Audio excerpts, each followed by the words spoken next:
All right, so let us say hello to Lauren Murphy, who competed this past Saturday night in the co-main event of UFC 266. It did not go her way in her first bid to become a UFC world champion against Valentina Shevchenko, but she is kind enough to join us a few days later to talk all about it, which I greatly appreciate. And the dogs are here too, which is no surprise to me or anybody else. Lauren, thank you for doing this. How are you? I'm pretty good, man. All things considered, I'm doing all right. There you go. Well, first off, let's just say the odds of being a mixed martial artist and getting to the UFC, not very high. Earning a world title opportunity in the UFC, super rare thing in this sport, but you earned your shot. You did it the hard way. You got in there with the fighter that many believe is the pound for pound best on planet Earth right now. How would you describe how it all feels 4 days later, the fight, the fourth round, the overall feeling of your first title fight in the UFC? It's okay. It's like a lot of mixed emotions, especially after a hard loss like that. Valentina's definitely a different level, I've never competed with anybody like that before. Her pressure on top, like the way I couldn't move on the ground, like that's never really happened to me before. And, yeah, just like the level of her striking and even just the way she competes, she's very present and aware the whole time. Oh, we got the whole clan now.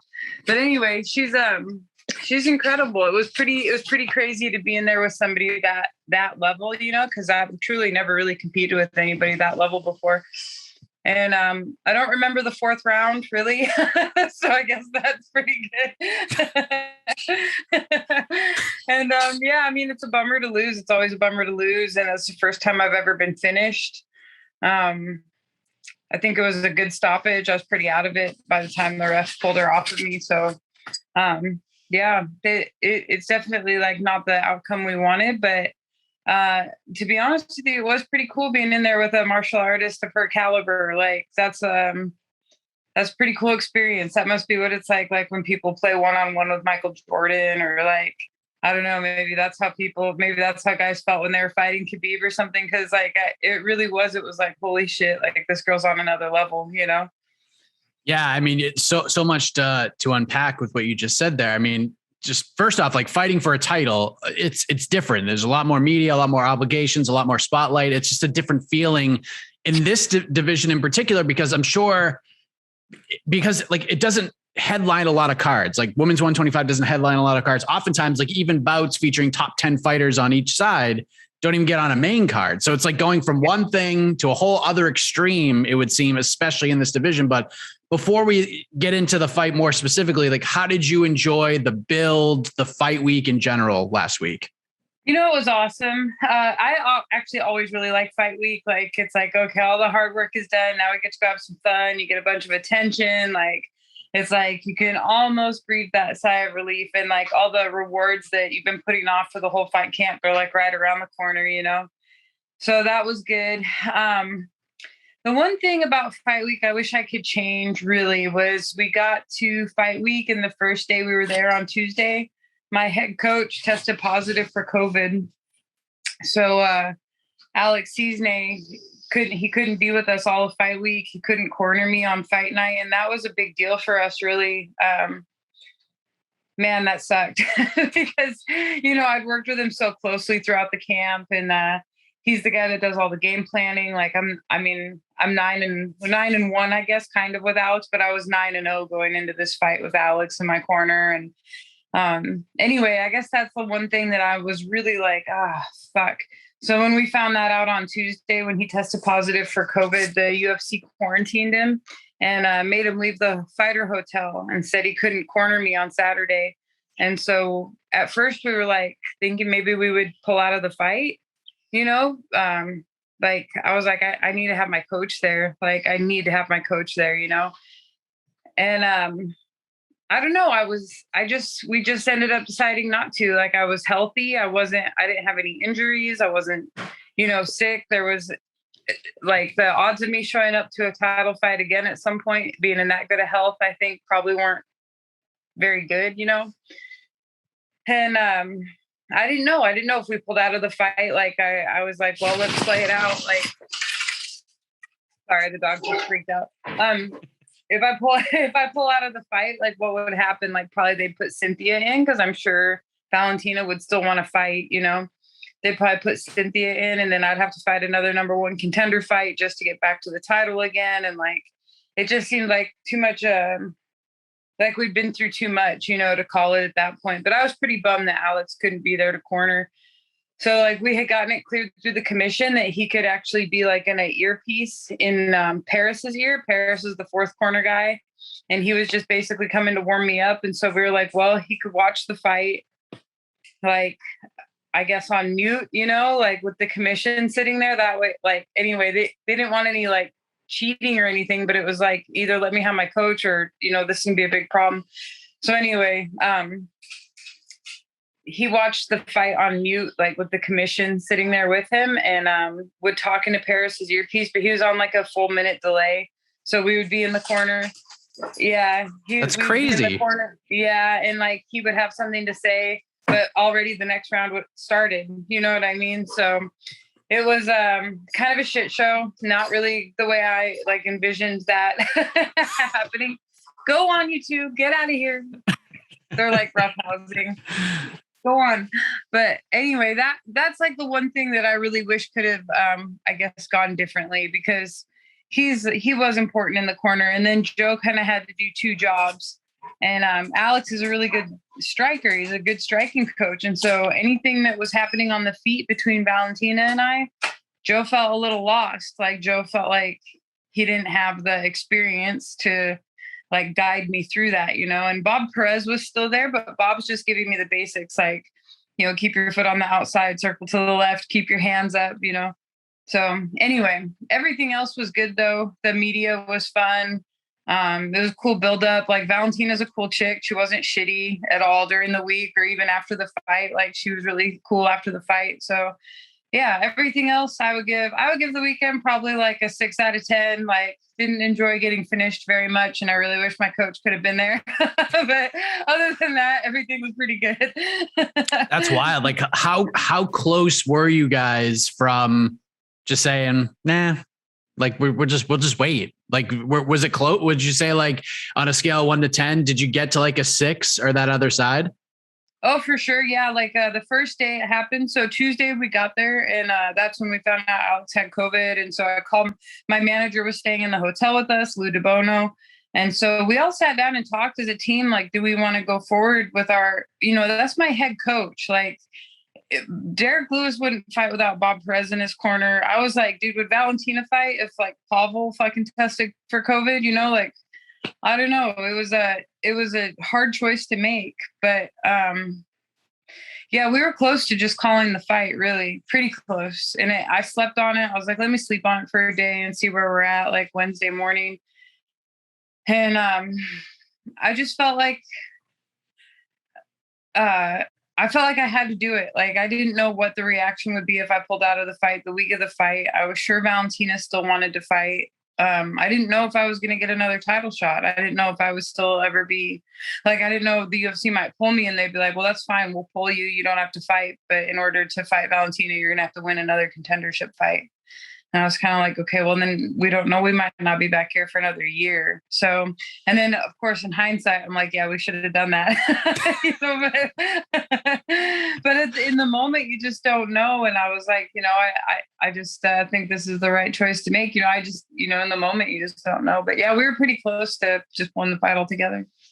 Yeah, I mean the psychology around the whole build of it all. Like I'm kind of curious about that because, you know, anybody about to fight Valentina, you're trying to get focused. You're trying to put yourself in a headspace to pull something off that not a lot of people are giving you a chance to do. And then it's press conference and interviews. It's just constant. You're this big of an underdog. Like, how can you possibly win this fight? All of it. Like, what was that part? Like, you seem to like be sort of thriving in it. Like you were ready for all that stuff, but like, was it a little taxing after a while? Like, I mean, listen, I know I'm an underdog. Like, I know a lot of people aren't giving me a chance, but like, I know this already. Leave me alone. Kind of. On one hand, yeah, it was like, change the channel, you guys. But on the other hand, like what else would anybody be asking me about? When people asked me, like, what do you bring to this fight that's different? I was like, I'm tough.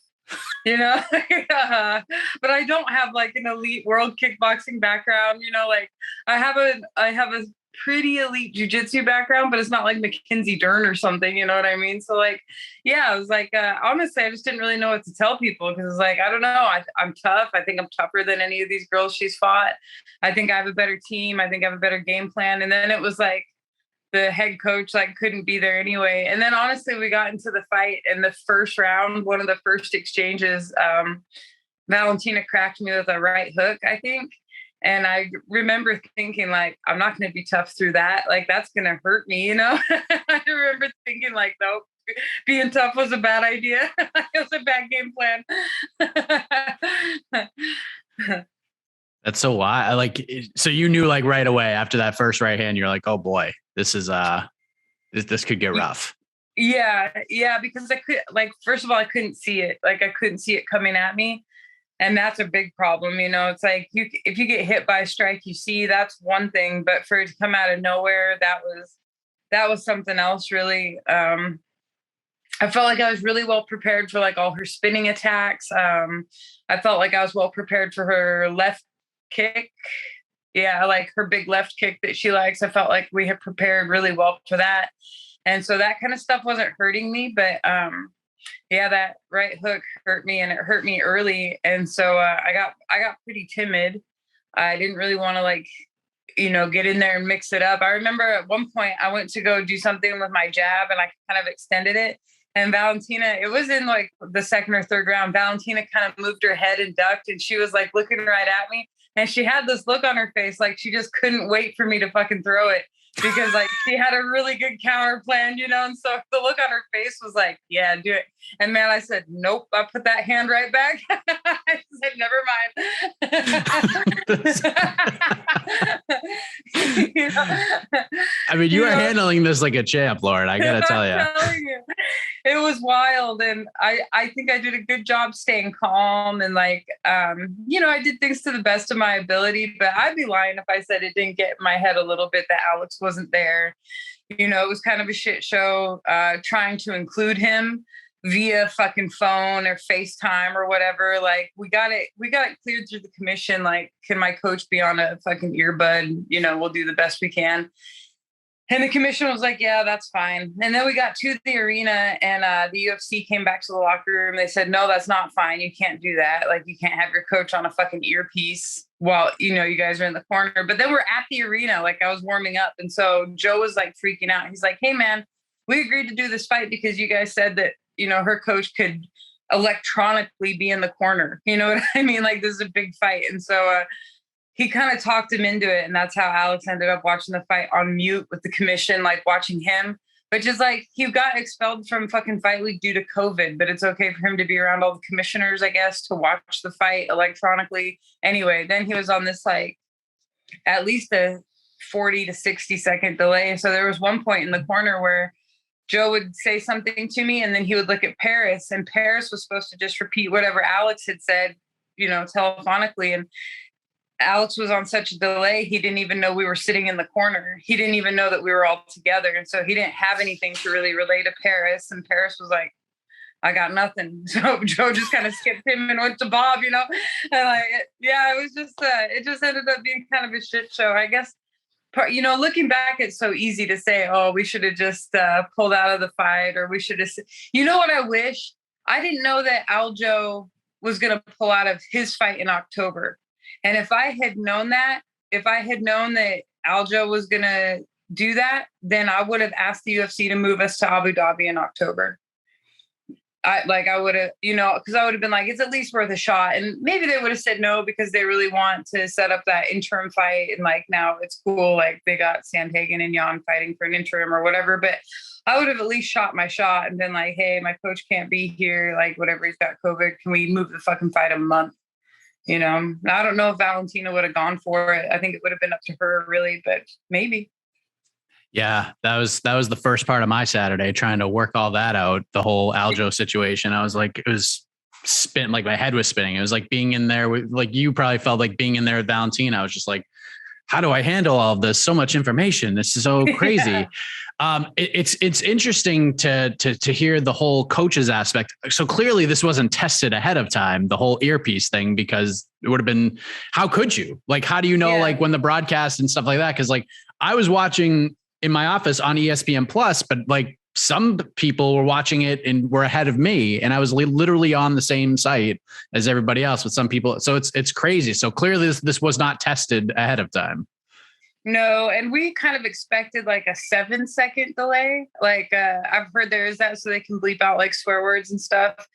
And so we're like, okay, there might be like a 10-second delay. So whatever you have to say, try to get it in about 30 seconds before the bell rings to Paris, and Paris will relay it to me, you know? And it just didn't really work out that well. Like, I don't know. And I can't say like, oh, if Alex had been there, I would have won. I can't say that, but I think I would have been more comfortable. And I think I would have, I think I would have tried more things.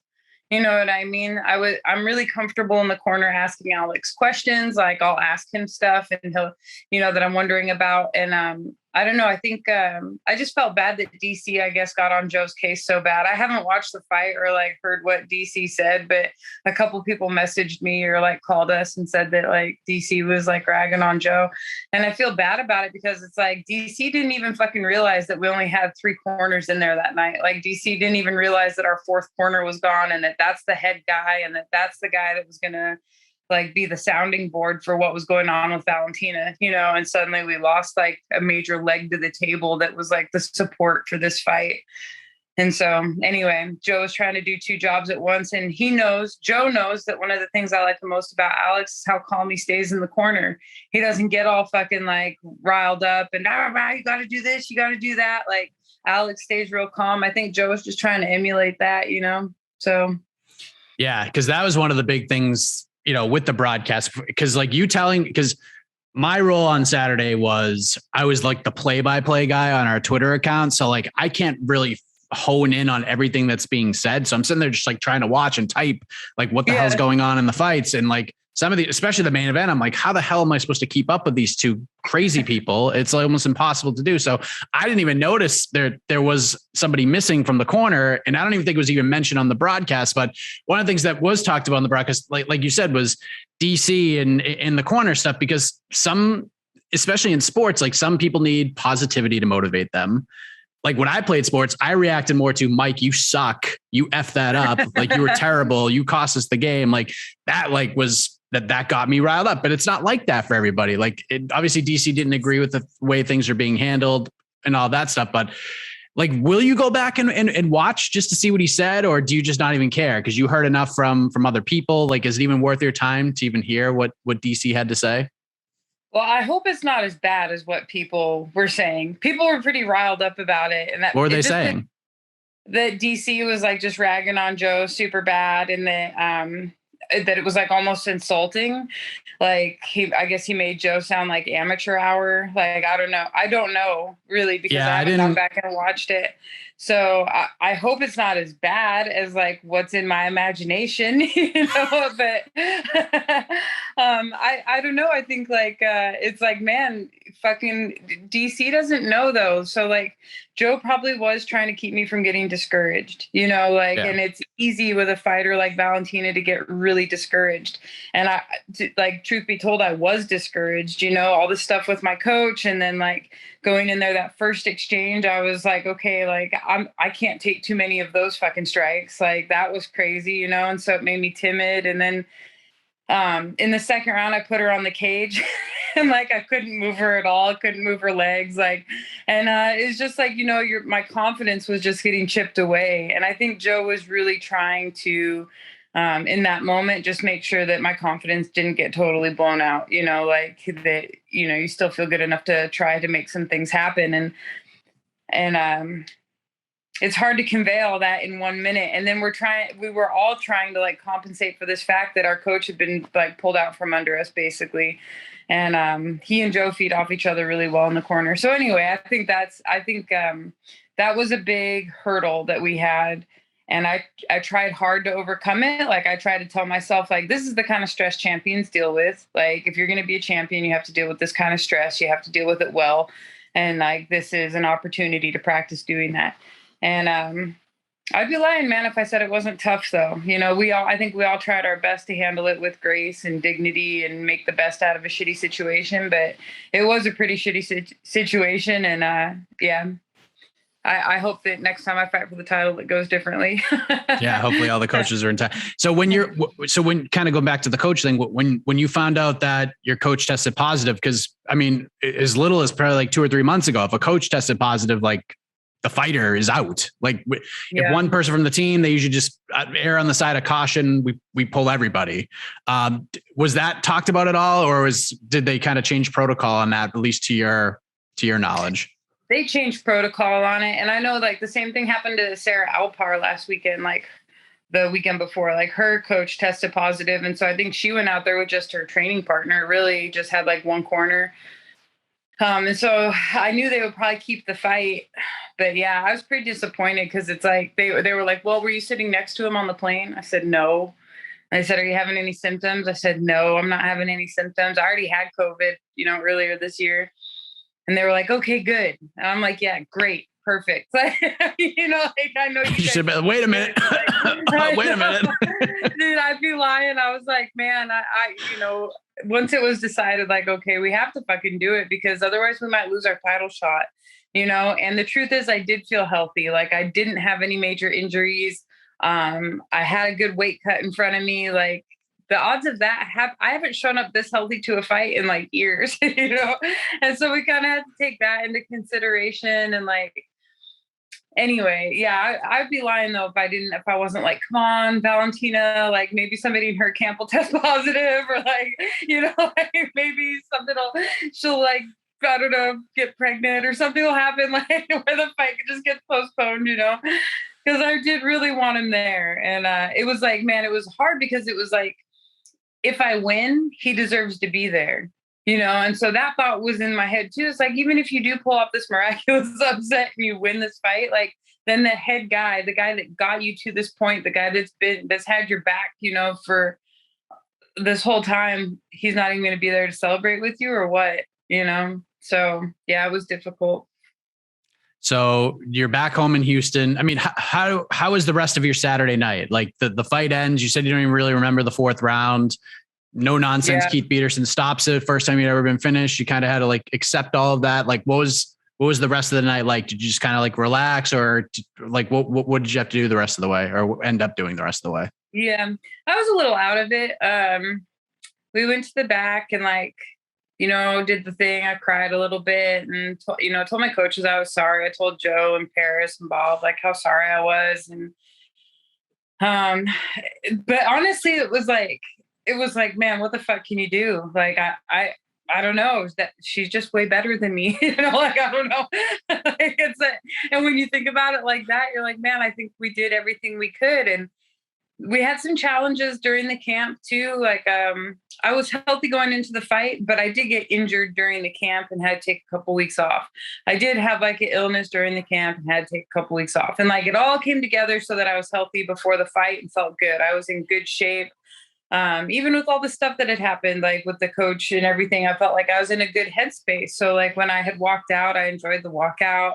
When we were being introduced in the cage, like I remember I didn't feel like too many nerves. Like I felt good. I felt pretty loose. And so that was all a good experience. And then it was like, once the fight started, I just felt like, man, the skill level and the experience level, man, I was like, I can't match this, So when you get into a situation like that, it's like, what can you do? I fought my best and go, afterward, like there's nothing I could have even felt bad about because I feel like we really overcame all these challenges and really gave it hell. So yeah, I mean, it sucks to lose, but on the other hand, I'm like, did I give it everything? Yeah, I think I did. Is Valentina head and shoulders above everybody else in the division right now? Probably. I think so. I can't see anybody else becoming champ while she decides to continue being the champion, So. Yeah. One thing that you said in the buildup and a lot of past opponents said in the buildup is she's human. Valentina's human. Is she human, Yeah. Lauren? Is she human? I don't know. She might be a robot. even like just I'll never forget like just going to throw that jab and her kind of ducking down and just the look on her face. She was like, yeah. Like she just couldn't fucking wait to counter with whatever it was. She was totally present. And it reminded me of like when Forrest Griffin fought Anderson Silva. And he said, like, yeah, I tried to punch him and he moved his head and looked at me like I was stupid. And then he hit me back, you know? And I was like, yeah, that's kind of what this is like. Like this must be what it was like for fighters to fight Anderson in his prime. Or like I said, like play basketball with Michael Jordan one-on-one or something like that. Like it's cool to be in the presence of greatness. And then even after the fight, she came over, you know, and she's all happy and she thanked my coaches. And I was like, dude, you're the best. You're the queen. You're the best. And she gave me a hug. And then like her tweet at me too afterward, where she's like, you're a very strong, talented, skilled fighter. It's like, yeah, thanks, champ. Thanks a lot. Yeah. I guess she's human, I suppose. Yeah. She's got human feelings, somewhere. At least. Yeah, maybe somewhere under there she's human. But yeah, I mean, it's incredible. She's an incredible fighter. So I know the fight just happened 4 days ago. You're back in Houston and trying to kind of get everything back together, heal up. And do you want to try to get back in there before the end of the year? Or are you just like, we're going to chill out and reevaluate and then we'll come back in 2022 and do this damn thing again? That's the one. Yeah. I'd like to fight Cynthia Cavillo next spring, like March or April. So that if I have my druthers, that would be the way it goes. I'm just going to enjoy the holidays with my family. I can't remember the last time I enjoyed Halloween, Thanksgiving, and Christmas with like no worries and could just do whatever I want. And so I really, actually, I'm going to go do Jiu-Jitsu Worlds in like a week and a half. I really wanted to compete at Worlds. So I'm going to go do that. And then Joe and I are going to Colombia. We have a vacation booked. And then I just really want to enjoy the holidays and maybe go see my son. And then, yeah, get back to it and get serious like at the beginning of the year and be ready to fight by like March or April. So that'd be good. I think Cynthia would be a good matchup and that'd be something to look forward to next spring. Yeah, I think it's time for that rivalry to be settled. You know what I mean? Yeah. Like, let's just get it. The time is now. Let's just make that fight happen. Last thing. You did like a countdown pretty much throughout fight week, even like the 2 weeks before. It's like 11 days till I can have this or 10 days till I can have this. What was the first thing you went for? Like you posted all the pictures of the food and all the different companies and all the different stuff. Like what was the first thing you went for? What was number one on the list? A cheeseburger. I actually had 2 cheeseburgers in a row. Yeah. Nice. So yeah, 2 cheeseburgers. And then, today I'm actually going to go train so I can work up an appetite, but mostly just so I can go eat some more. Nice. Well played. Well deserved. Listen, you went through a lot and I didn't know any of this. So thank you for the candor and sharing everything. You went in there, you fought for a world title, you gave it your all. And I think you're handling this as well as maybe anybody I've ever seen. So that just says a lot about you, Lauren. And again, we've had these conversations for a long time to see where you started and from where you were and learning about you in our first conversation to seeing you fight for a world title was just rad. Like it was really cool to see you walking up to bat at the ball. I'm like, holy shit, she's about to fight for a world title. This is crazy. Yeah. Like one of the first people that actually like gave me a chance to interview them back in the day. And now look, it was pretty surreal to see. So well done. Well deserved. You definitely earned your way into that title shot. There was nothing lucky about it. And you did what you could. And I appreciate you coming on and talking all about it. That means a lot as always, Lauren. So enjoy training and eat that delicious food.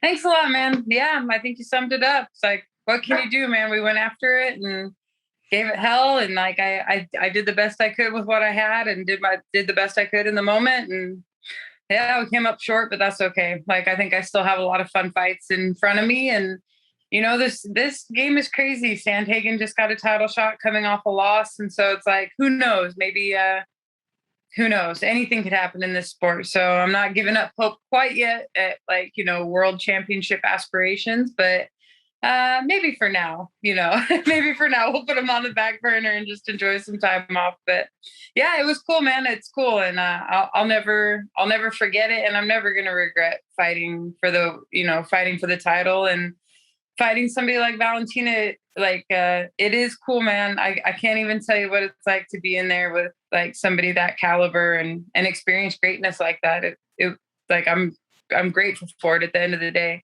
Getting TKO'd wasn't that much fun, but pretty much everything around it was pretty cool. So